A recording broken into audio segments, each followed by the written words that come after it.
Hello बच्चों, let's see question. If assertion reason both are true and clarification then A. Both are true but not clarified then B. Assertion is true but reason is false then C. And when both are wrong then D. In a terrestrial telescope, a convex lens of small focal length is arranged between the objective and eyepiece. The convex lens again inverts the image formed by the objective, which is result in the erect image of objective. तो बच्चों, अगर अपन basic concept की बात करें तो की concept क्या है आपके पास यहाँ पर, दैट इज टेरेस्ट्रियल टेलीस्कोप.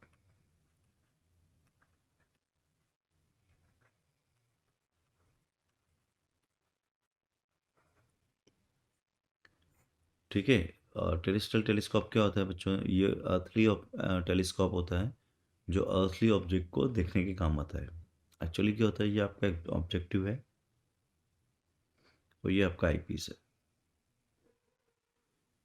ठीक है. अगर अपन इस इमेज के बारे में बात करें, केवल ये आपका एस्ट्रोनॉमिकल होता है.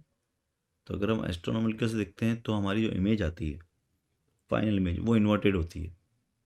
ठीक है. तो हम इसको रिमूव करने के लिए क्या करते हैं, बीच में कुछ इस तरह से, ठीक है, एक इंटरमीडिएट लेंस रख देते हैं. अब अगर लाइट इस तरह से आ रही है, मान लो, तो ये इमेज बन गई पहली. फिर ये क्या करता है, इस इमेज को सीधी कर देता है.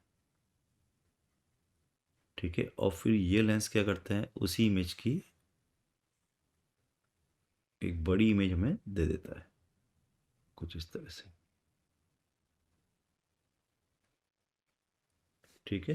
तो आप ये देखो कि जो ये इमेज मिल रही है हमको बीच वाली, ये इमेज मिल रही है फर्स्ट, दिस, ये इमेज वन है जो कि ऑब्जेक्टिव के फोकस पे मिलती है. फिर ये यहाँ से आता हो जाता है आपका 2FM, मीडिएटर लेंस बोल देते हैं इसको. तो ये भी कितना होता है आपका 2FM. तो बेसिकली अगर देखें तो इसका साइज तो वही रहा, ये आपकी I2 हो गई, इमेज नंबर 2. तो size of H of I1 is equal to what, H of I2. तो what this lens convex does, this your lens L inverts the image so that final image we get erect. So this is basically used to see the earthly object. So assertion is correct and reason also correct and clarification also. So final answer is A. I hope you understood it. Best of luck.